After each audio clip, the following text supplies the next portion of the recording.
perilaku upah dan pajak itu tidak memberikan keteladanan. Ya, ini yang saya ingin sampaikan, bahwa di samping apa yang disampaikan tadi, ada kegiatan yang mendidik siswa itu untuk punya adab. Salah satu apa yang disampaikan kepala sekolah itu peningkatan nilai spiritual. Kalau ada 3, IQ, intelligence quotient, kemudian ESQ, emotional spiritual quotient, itu yang paling tinggi. Kemudian EQ, emotional quotient, yang paling tinggi itu adalah ESQ, emotional spiritual quotient. Kalau IQ itu zamannya Habibie itu standarnya tinggi. Kalau hari ini tidak pakai IQ, tapi yang dipakai adalah ISQ. ISQ itu adalah pemahaman tentang agama.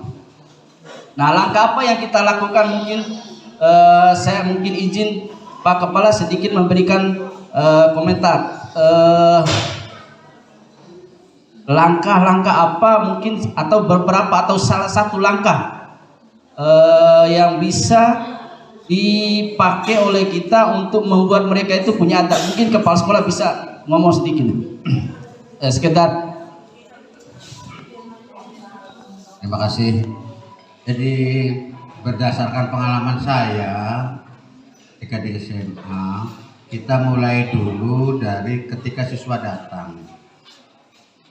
Siswa datang, kemudian kita cek dulu kedisiplinan dari anak-anak itu. Kita cek waktunya, terlambat sekian menit atau dan seterusnya. Kemudian cek juga kedisiplinan berpakaian. Kemudian setelah itu baru kita adakan pembinaan.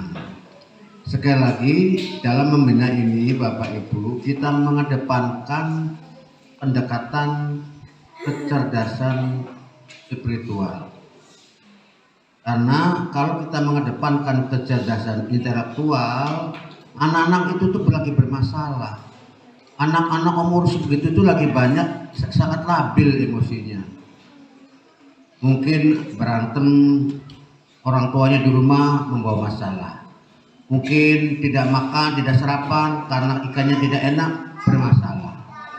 Oleh karena itu, kalau kita mendekatinya dengan pendekatan spiritual, dengan keagamaan, insya Allah.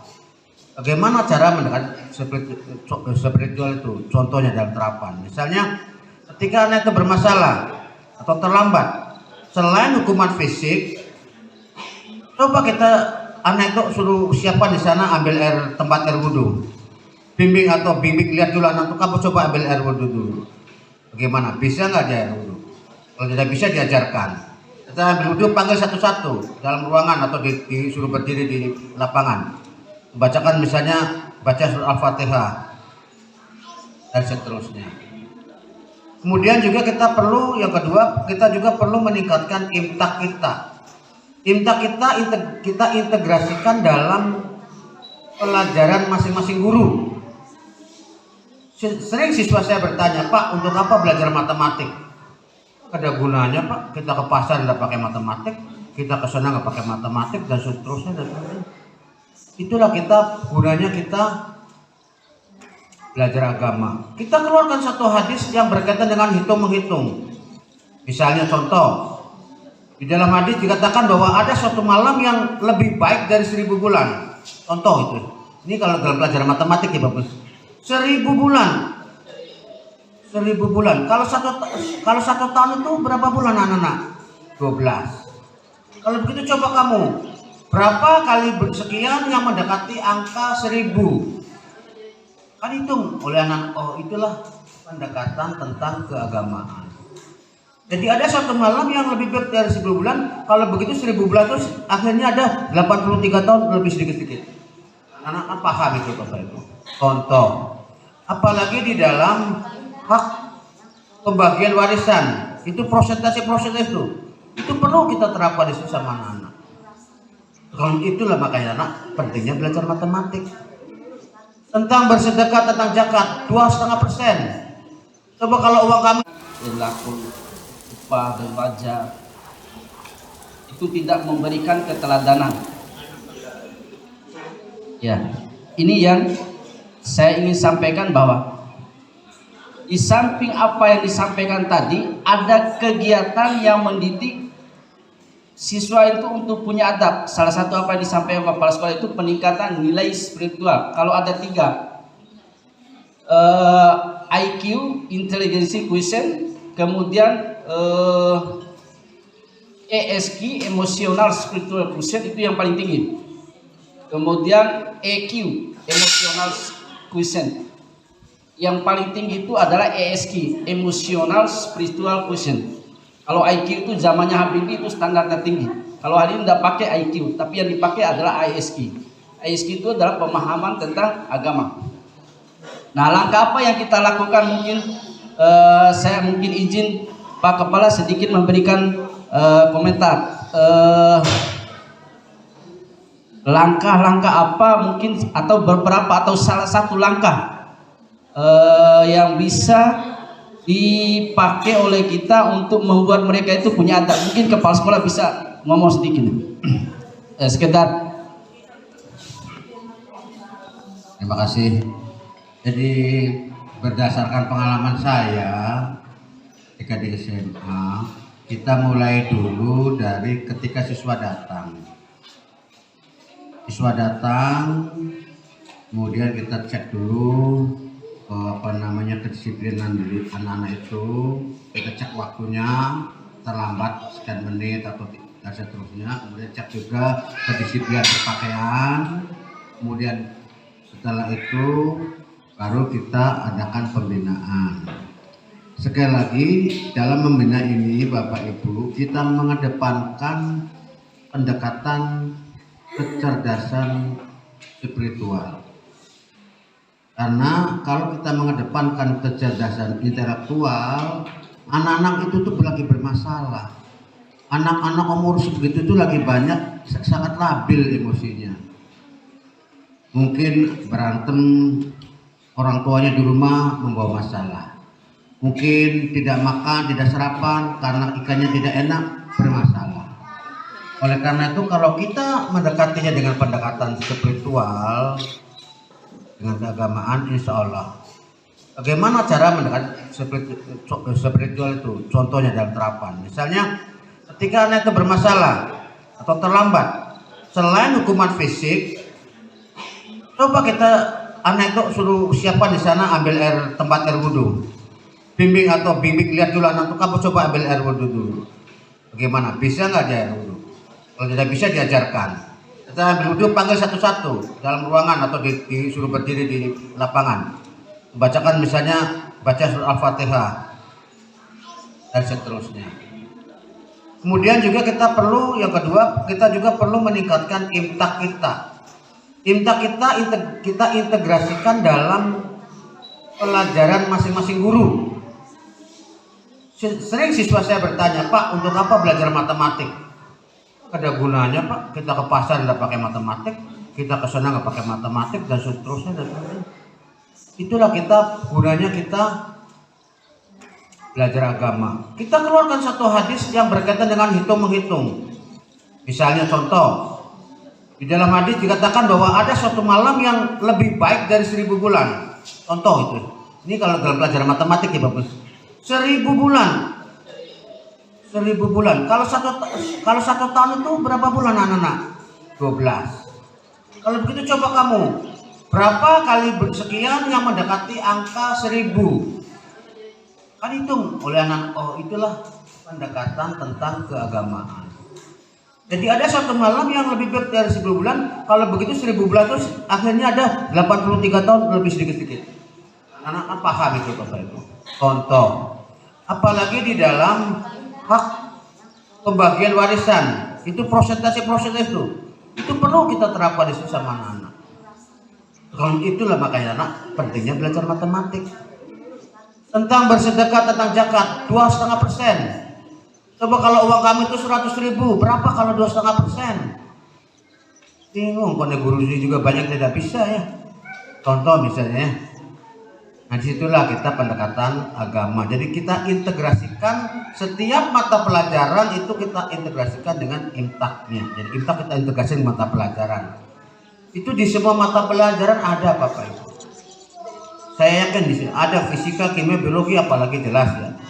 Bahasa Inggris, bahasa Jerman, bahasa Indonesia, perkapalan, DPIB, ada semuanya itu. Saya yakin cari di Al-Quran itu banyak sekali ayat-ayat yang berkaitan dengan seperti itu. Kita tidak boleh kalah dari siswa. Tetapi pendekatan yang terbaik adalah integrasikan pelajaran imtak ini ke dalam pelajaran kita. Kalau Bapak Ibu mampu mengintegrasikan ini, insya Allah siswa tertanam. Loh, kalau begitu untuk apa ya saya belajar matematik? Karena ada begini. Untuk apa saya belajar perkapalan? Karena saya ada begini. Untuk apa saya belajar perikanan, apa dan sebagainya? Semuanya itu. Nah itu ya, termasuk DPIB misalnya. Tentang konstruksi bangunan dan sebagainya itu sangat penting. Sehingga siswa nanti bukan semata-mata belajar perikanan, belajar perkapalan, belajar tentang itu, tapi dia belajar juga tentang agamanya. Sehingga dia punya kecerdasan spiritual yang tinggi. Jangan sampai yang disampaikan oleh Profesor Habibie itu sangat nelongso kalau bahasa Jawa itu ya. Ketika setelah di akhir hayatnya, ketika istrinya sudah meninggal, anak-anaknya yang hebat, yang direktur ini, jauh semua dari beliau. Tidak ada satupun anaknya yang berada di samping beliau ketika beliau dalam keadaan yang kurang sehat atau sudah menjelang akhir hidupnya, akhir hayatnya. Akhirnya beliau menyimpulkan, ternyata belajar agama itu lebih penting. Mengajarkan agama kepada anak didik kita itu ternyata lebih penting. Itu juga yang kita terapkan di sekolah. Jadi Bapak Ibu sekali lagi, untuk ke depan kita tingkatkan keimanan siswa kita melalui pelajaran yang Bapak Ibu sampaikan. Saya percaya Bapak Ibu adalah orang-orang hebat, orang-orang yang sudah sertifikasi. Saya percaya. Tolong hanya tinggal jangan sampai punya ilmu tinggi tapi tidak mau mentransferkan. Banyak ada yang profesor, dokter, dia punya ilmu tinggi tapi tidak bisa mentransferkan, tidak bermanfaat. Bahkan orang yang ilmunya sedikit saja tapi dia berdakwah, mengajak kebaikan, mengajak iman dan ketakwaan, itu ternyata itu bermanfaat. Kesimpulannya apa? Kita hidup di dunia ini supaya kita bermanfaat. Karena dengan bermanfaat itulah amal jariah kita. Itu yang disebut ilmu yang bermanfaat. Oleh karena itu saya selaku kepala sekolah sampai hari ini, walaupun hari ini kita siap-siap nunggu ya. Mengajak sekali lagi, mengajak kepada adik-adik saya, karena saya ini paling senior kecuali Pak Insinyur di atas saya, untuk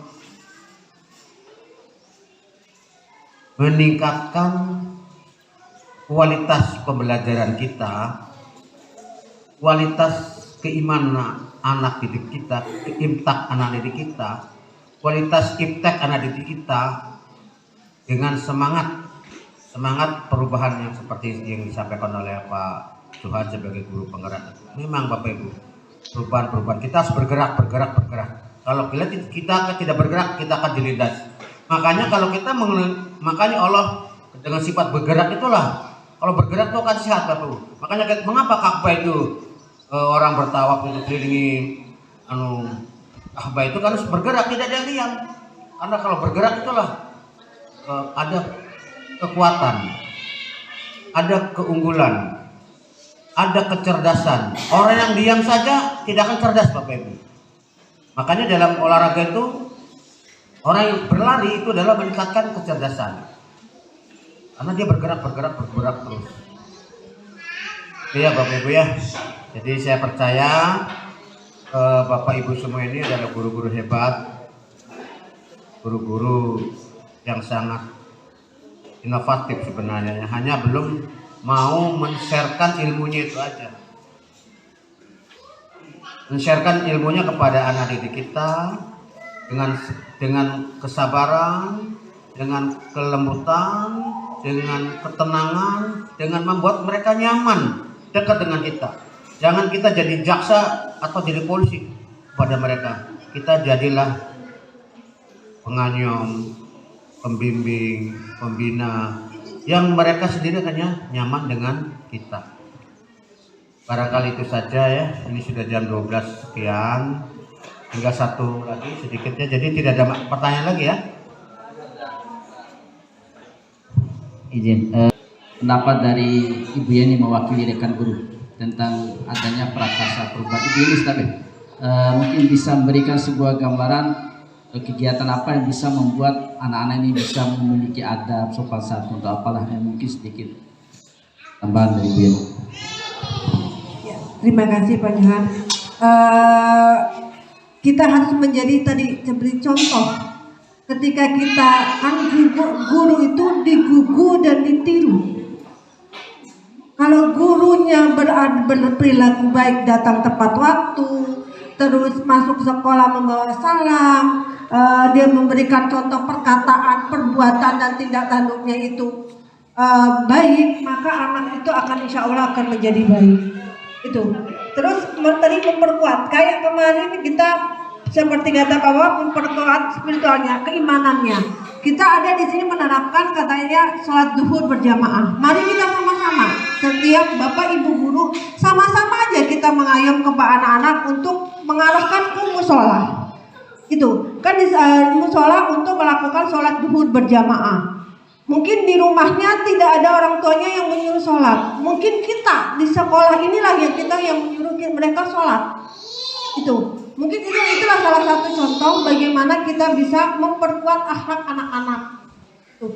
Selain kita guru itu ada digugu dan ditiru, perilaku kita harus sesuai dengan adab, maka kita juga memberi contoh. Ketika kita datang sekolah harus tepat waktu, masuk sekolah harus tepat waktu, dan sholat berjamaah itu kita harus sholat berjamaah bersama. Maka insya Allah juga itu akan menjadi contoh yang baik bagi siswa kita.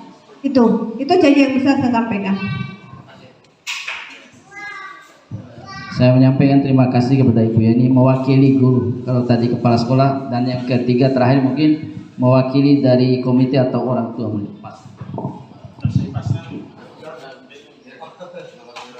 Ya, terima kasih. Assalamualaikum warahmatullahi wabarakatuh. Mungkin di sini kami bicara yang mewakili orang tua. Jadi karena pendidikan itu ada 3, pendidikan di sekolah, lingkungan, dan pendidikan rumah tangga. Yang harus kita laksanakan itu bagaimana trik-trik orang tua itu untuk membina anaknya, terutama batasi waktu bermain. Misalnya pada waktu maghrib mungkin harus sholat maghrib, kemudian belajar. Setelah itu lanjut sholat isya, baru bisa bermain sebentar, kemudian tidur.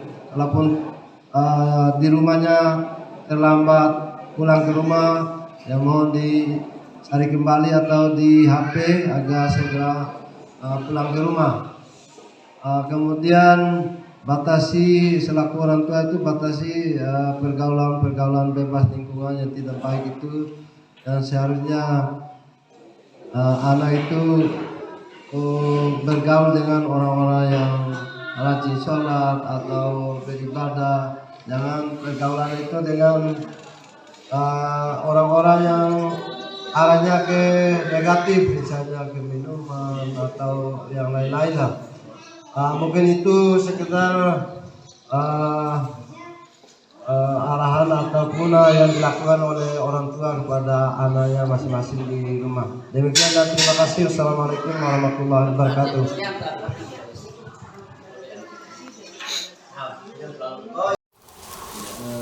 Sebagai akhir dari sebuah pertemuan ini atau diskusi kita ini, mungkin saya mungkin akan menyimpulkan satu bentuk yang bisa kita lakukan. Mudah-mudahan dengan apa yang kita sepakati ini akan membawa sebuah perubahan dalam suasana kedisiplinan sosial dan sebagainya. Bapak Ibu guru yang saya hormati, beberapa hal sebagai catatan yang saya simpulkan dari diskusi kita adalah yang pertama, bahwa guru harus bisa masuk kelas itu dengan tepat waktu. Ini yang mungkin harus kita sadari sebagai seorang guru.